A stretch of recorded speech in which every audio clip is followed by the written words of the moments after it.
काँग्रेस शरद पवार पक्षाच्या खासदार सुप्रिया सुळे यांच्या कारचा अपघात झालाय. पुणे ते मुंबई महामार्गावर प्रवास करत असताना एका वाहनाने सुळे यांच्या कारला धडक दिली.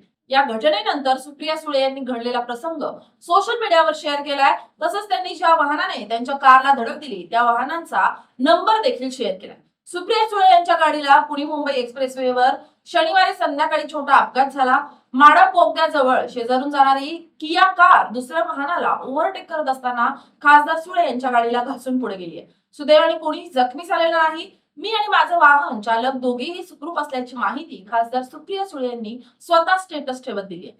सुप्रिया सुळे यांची लेक रेवती सुळे यांचे पुढील महिन्यात लग्न आहे. उद्योजक सारंग लखानी याच्यासोबत रेवती सुळे यांचं लग्न ठरलंय. यामुळे विविध क्षेत्रातील लोकांना निमंत्रण देण्यासाठी सुप्रिया सुळे यांची लगबग सुरू आहे. साताऱ्यातील कार्यक्रम आटपून सुप्रिया सुळे पुण्यामार्गे मुंबईकडे येत होत्या. त्यावेळी रात्री 8:30 वाजताच्या दरम्यान अपघात झाल्याचं कळत आहे. महामार्गावर प्रवास सुरू असताना GJ13CF 5257 या क्रमांकाच्या एका वाहनाने सुळे यांच्या कारला बाजूने जोरदार धडक दिली. समोरच्या चालकाचं वाहनावरील नियंत्रण सुटल्यानं किंवा निष्काळजीपणे गाडी चालवण्यानं हा अपघात झाल्याचं सुप्रिया सुळे यांनी सांगितलंय. अजित पवारांचा विमान अपघातात दुर्दैवी मृत्यू झाला. हा विमान अपघात घात आहे की अपघात या प्रश्नाचं उत्तर आजवरही मिळालेलं नाहीये.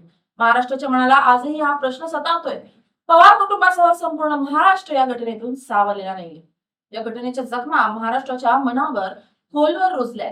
अशातच सुप्रिया सुळेंच्या कारच्या अपघाताची बातमी येताच महाराष्ट्रात खळबळ माजली. सुळे यांच्या अपघातानंतर राजकीय वर्तुळात मोठी खळबळ उडाली. प्रवासादरम्यान त्यांच्या कारला एका वाहनानं धडक दिल्यानंतर आता हा अपघात की घातपाताचा प्रयत्न असा सवाल आता उपस्थित केला जातोय. या घटनेमुळे राज्याच्या राजकारणात नव्या चर्चांना उधाण आलंय. राष्ट्रवादीचे नेते सुनील माने म्हणाले, सुप्रिया सुळे या राष्ट्रवादीतील महत्त्वाचे नेते आहेत. अलीकडे एका पाठोपाठ एक राष्ट्रवादीच्या नेत्यांना टार्गेट केलं जात आहे. अजितदादांच्या अपघाती मृत्यूचं कारण अजूनही उलगडलेलं नाही. त्यात सुप्रियाताईंच्या गाडीचा अपघात झालाय.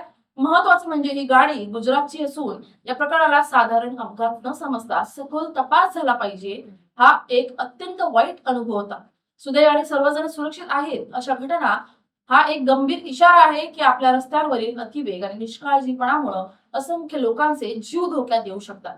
सीट बेल्ट लावा, सतर्क राहा आणि जबाबदारीने वाहन चालवा, जेणेकरून आपले महामार्ग सर्वांसाठी अधिक सुरक्षित राहतील, असं आवाहन देखील सुप्रिया सुळेंकडून करण्यात आले. दरम्यान मुंबई पुणे महामार्गावर अनेक अपघात होत असतात. अनेकदा यात मोठी जीवितहानी देखील पाहायला मिळालेली आहे. अनेकदा असे अपघात हे वाहतुकीचे नियम न पाळल्यामुळे होत असतात. त्यामुळे या अपघातानंतर आता सुप्रिया सुळे यांनी वाहन सावकाश चालवण्याचं आणि वाहतुकीचे नियम पाळण्याचं आवाहन केलंय. या अपघातात सुप्रिया सुळे यांच्या गाडीचं थोडं नुकसानही झाल्याची माहिती समोर आली आहे. अजितदादांसारखा कुटुंब प्रमुख राजकारणातलं दिलखुलास व्यक्तिमत्व विमान अपघातात गेलं. त्यानंतर अनेक नेत्यांनी विमान प्रवासाचा धसका घेतला. आता पवार कुटुंबातील अजितदादा इतकीच महत्वाची व्यक्ती म्हणजे सुप्रिया सुळे. हा अपघात जरी किरकोळ असला तरी अजितदादांच्या अपघातानंतर अशा पद्धतीनं सुप्रिया सुळेंच्या कारचा अपघात झाल्यानं राजकीय वर्तुळात खळबळ उडाली. त्यामुळे राष्ट्रवादीकडून आता अपघातांच्या कारणांची चौकशी करण्याची मागणी जोर धरते. हा एक निष्काळजीपणाचा प्रकार की घातपाताचा प्रयत्न याकडे सर्वांचं लक्ष लागले. ब्युरो रिपोर्ट LS प्राणे.